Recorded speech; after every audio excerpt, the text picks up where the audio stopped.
دجال کون ہے؟ دجال کہاں سے آئے گا؟ اس کا ظہور کیسے ہوگا اور اختتام کیسے ہوگا؟ اسلام میں اس کی بہت اہمیت ہے۔ دجال مسلمانوں کے نزدیک اس شخص کا لقب ہے جو قیامت کی بڑی نشانیوں میں سے ایک اور قرب قیامت یعنی آخری زمانے میں ظاہر ہوگا۔ دجال قوم یہود سے ہوگا۔ ہر نبی نے اس کے فتنے سے اپنی اپنی قوموں کو ڈرایا ہے، مگر حضرت محمد صلی اللہ علیہ وآلہ وسلم نے اس کے فتنے کو انتہائی وضاحت سے بیان فرمانے کے ساتھ ساتھ بہت سی نشانیاں اور اس سے بچاؤ کے طریقے اپنی امت کو سمجھا دیے ہیں۔ حدیث نبویہ میں دجال کا کوئی اصلی نام نہیں آیا۔ اسلامی اصطلاح میں اس کا لقب دجال ہے اور یہ لفظ اس کی پہچان اور علامت بن گیا ہے۔ اس کا فتنہ بہت سخت ہوگا، چنانچہ رسول پاک صلی اللہ علیہ وآلہ وسلم نے فرمایا، آدم کی تخلیق سے لے کر قیامت قائم ہونے تک کوئی بھی فتنہ دجال کے فتنے سے بڑھ کر نہیں ہے۔ دجال اس لیے کہا گیا ہے کیونکہ اس نے حق کو باطل سے ڈھانپ دیا ہے، یا اس لیے کہ اس نے اپنی جھوٹ، ملمہ سازی، فریب کاری کے ذریعے اپنے کفر کو لوگوں سے چھپا لیا ہے۔ ایک قول یہ بھی ہے کہ وہ اپنی فوجوں سے زمین کو ڈھانپ لے گا، اس لیے اسے دجال کہا گیا ہے۔ اس لقب میں اس بات کی طرف اشارہ ہے کہ دجال اکبر بہت بڑے بڑے فتنوں والا ہے اور ان فتنوں کے ذریعے اپنے کفر کو ملمہ سازی کے ساتھ پیش کرے گا اور اللہ کے بندوں کو شکوک و شبہات میں ڈال دے گا۔ نیز یہ کہ اس کا فتنہ عالمی فتنہ ہوگا۔ دجال کا یہ نام اس لیے رکھا گیا ہے کہ جھوٹ و فریب اس کی شخصیت کا نمایاں ترین وصف ہوگا۔ اس کے ہر فعل پر دھوکہ دہی اور غلط بیانی کا سایہ ہوگا۔ کوئی چیز، کوئی عمل، کوئی قول اس شیطانی عادت کے اثرات سے خالی نہ ہوگا۔ دنیا میں موجود 3 بڑے آسمانی مذاہب، اسلام، یہودیت، مسیحیت کے ماننے والے جو دنیا کی غالب اکثریت بھی ہیں، ایک ہستی کا انتظار کر رہے ہیں جو آخری زمانے میں ظاہر ہوگی اور انسانیت کے لیے نجات دہندہ اور مسیحا ثابت ہوگی۔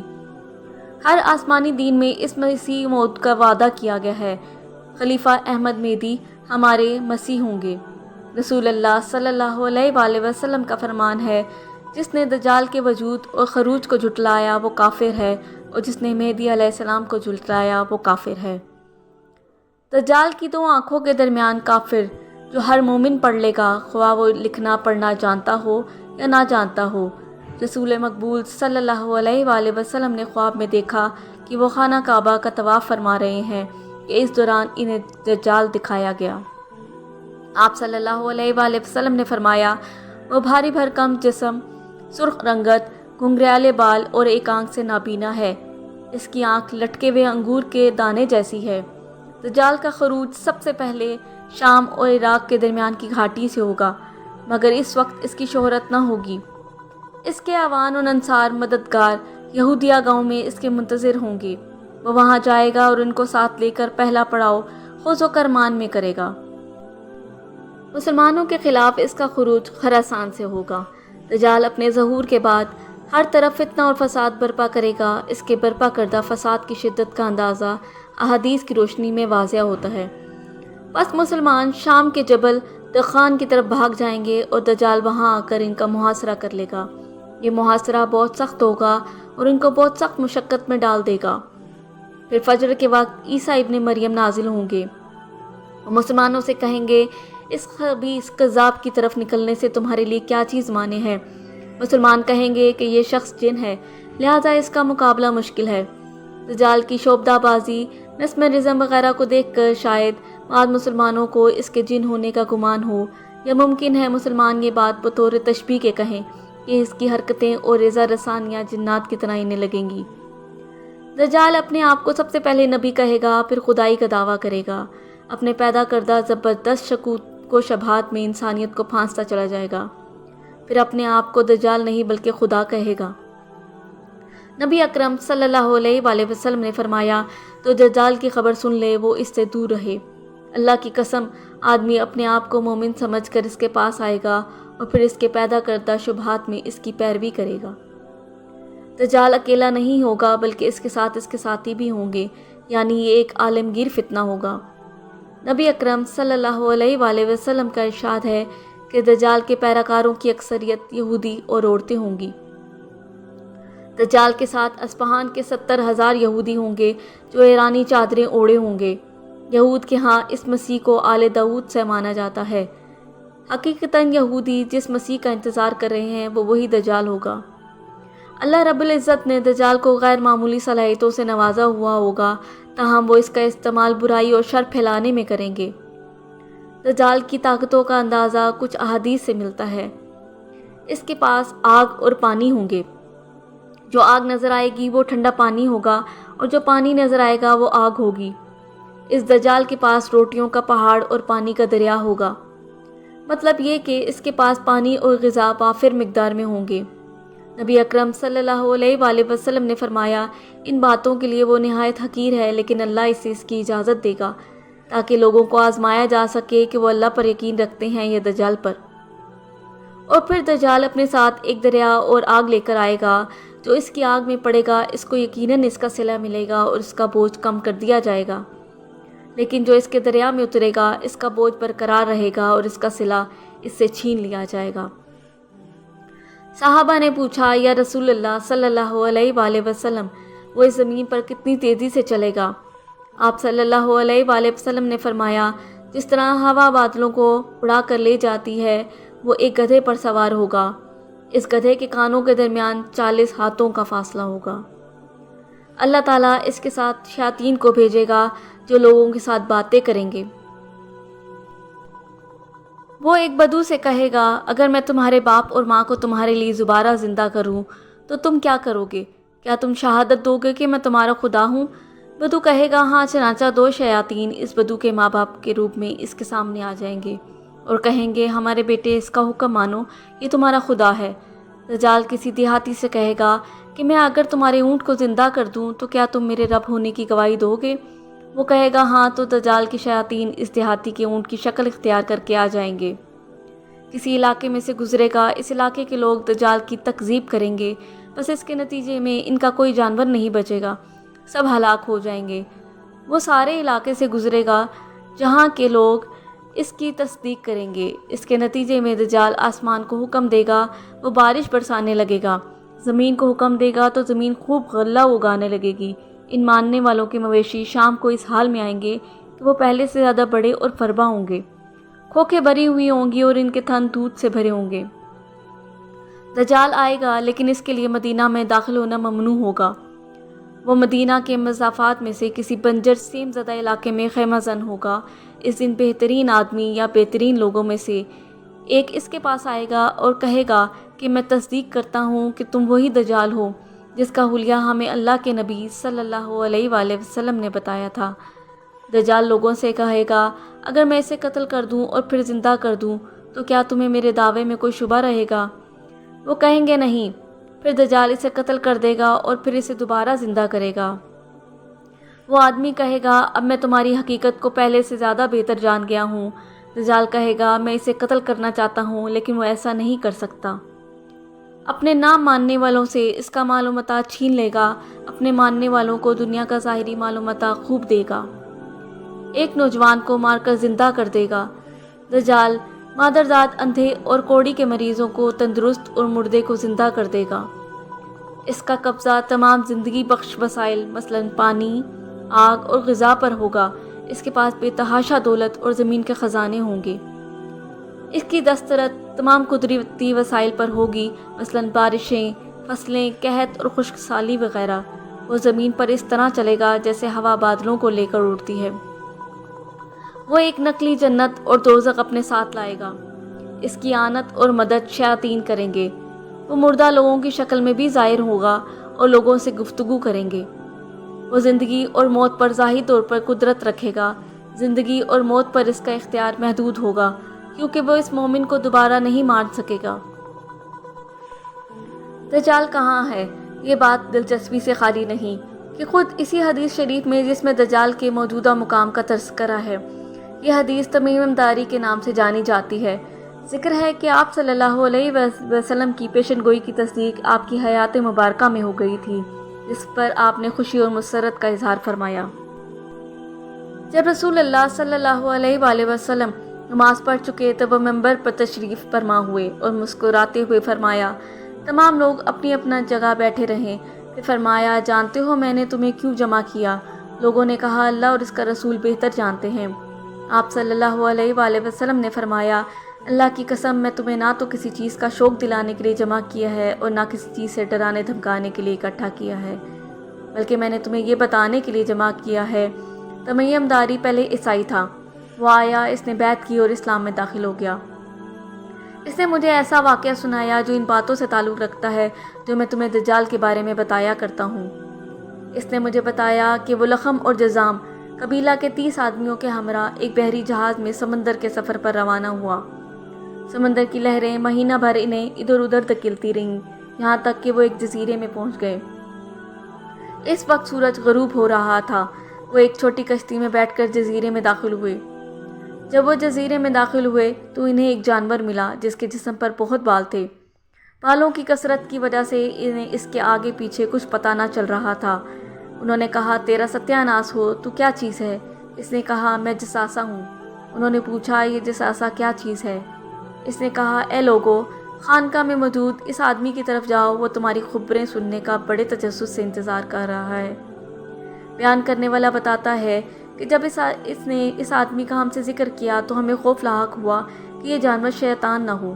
پھر ہم تیزی سے چلے اور خانقاہ میں داخل ہو گئے۔ وہاں ہم نے بھاری بھرکم قد کاٹ کا ایک آدمی دیکھا جس کے گھٹنوں سے ٹخنوں تک بندھی ایک لوہے کی زنجیر تھی اور اس کے ہاتھ اس کی گردن کے ساتھ بندھے تھے۔ ہم نے پوچھا، تو کیا چیز ہے؟ اس نے کہا، میرا پتہ تمہیں جلد پتہ چل جائے گا۔ یہ بتاؤ تم کون لوگ ہو؟ ہم نے کہا، ہم عرب سے آئے ہیں، ہمیں جہاز سے سوار ہوئے۔ سمندر میں طوفان آ گیا، مہینہ بھر لہریں ہمیں دھکیلتی رہیں، یہاں تک کہ اس جزیرے کے کنارے لے آئے۔ ہم کشتی میں بیٹھ کر جزیرے میں داخل ہوئے۔ یہاں ہمیں ایک جانور ملا جس کے بدن پر بہت بال تھے۔ بالوں کی کثرت کی وجہ سے اس کے آگے پیچھے کا کچھ پتہ نہ چل رہا تھا۔ ہم نے اس سے پوچھا، تو کیا چیز ہے؟ اس نے کہا، میں جساسہ ہوں۔ ہم نے پوچھا، یہ جساسہ کیا چیز ہے؟ اس نے کہا کہ خانقاہ میں موجود اس آدمی کی طرف جاؤ، وہ تمہاری خبریں سننے کا بہت شوق سے انتظار کر رہا ہے۔ ہم تیزی سے تمہاری طرف آئے ہیں اس ڈر سے کہ کہیں یہ شیطان نہ ہو۔ اس نے کہا، مجھے بیسان کے نخلستان کا حال بتاؤ۔ ہم نے کہا، اس نخلستان کے بارے میں کون سی بات پوچھنا چاہتے ہو؟ اس نے کہا، میں جاننا چاہتا ہوں کہ کیا اس کے درختوں پر پھل آتے ہیں یا نہیں۔ ہم نے کہا، ہاں آتے ہیں۔ اس نے کہا، وہ زمانہ قریب ہے جب ان درختوں پر پھل نہیں آئیں گے۔ اس نے پوچھا، مجھے تبریہ کی جھیل کے بارے میں بتاؤ۔ ہم نے پوچھا، اس کی کون سی بات جاننا چاہتا ہے؟ اس نے کہا کہ کیا اس میں پانی ہے؟ ہم نے کہا، اس میں بہت سا پانی ہے۔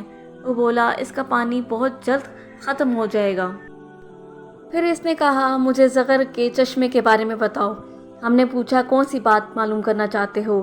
اس آدمی نے کہا، کیا چشمے میں پانی ہے اور لوگ اس پانی سے کھیتوں کو سیراب کرتے ہیں؟ ہم نے کہا، اس میں بہت پانی ہے اور شہر کے رہنے والے اس سے کھیتوں کی آبیاری کرتے ہیں۔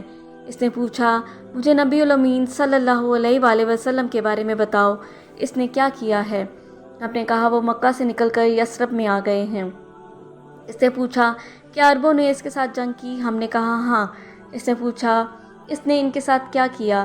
ہم نے بتایا کہ وہ ارد گرد کے عربوں پر غالب آ چکے ہیں اور انہوں نے اس کی اطاعت قبول کر لی ہے۔ اس پر اس نے کہا، کیا واقعی ایسا ہو چکا ہے؟ ہم نے کہا، ہاں۔ اس نے اس پر کہا، ان کے لیے یہی بہتر ہے کہ وہ اس کی اطاعت قبول کر لیں۔ اب میں تمہیں اپنے بارے میں بتاتا ہوں۔ میں دجال ہوں، مجھے عنقریب خروج کی اجازت مل جائے گی۔ یہ واقعہ سنانے کے بعد رسول اللہ صلی اللہ علیہ وآلہ وسلم نے عصا منبر پر مار کر فرمایا، یہ ہے طیبہ، یہ ہے طیبہ، یعنی مدینہ منورہ۔ پھر آپ صلی اللہ علیہ وآلہ وسلم نے فرمایا، میں تم کو یہی بتایا کرتا تھا، جان لو کہ دجال شام کے سمندر بحیرہ روم میں ہے یا یمن کے سمندر بحیرہ عرب میں ہے، نہیں وہ مشرق میں ہے، مشرق میں۔ اور اللہ کے نبی صلی اللہ علیہ وآلہ وسلم نے اپنے ہاتھ سے مشرق کی طرف اشارہ کیا۔ اپنی امت کو آخری نبی حضرت محمد صلی اللہ علیہ وآلہ وسلم نے فتنہ دجال سے بچنے کی احتیاطی تدابیر سکھلائی ہیں۔ حضرت ابو ہریرہ رضی اللہ عنہ سے روایت ہے کہ نبی کریم صلی اللہ علیہ وآلہ وسلم نے فرمایا، فتنوں کے درمیان سب سے زیادہ خوش نصیب وہ ہوگا جو چھپا رہے اور پاک و صاف رہے۔ اگر سامنے آئے تو کوئی اسے پہچان نہ سکے، اگر سامنے نہ ہو تو کوئی اس کا حال احوال نہ پوچھے۔ اور لوگوں میں سب سے زیادہ بد نصیب وہ خطیب ہوگا جو بلند آواز سے فصیح و بلیغ خطبہ دے گا، اور وہ سوار ہوگا جو سواری کو تیز دوڑنے پر مجبور کرے گا۔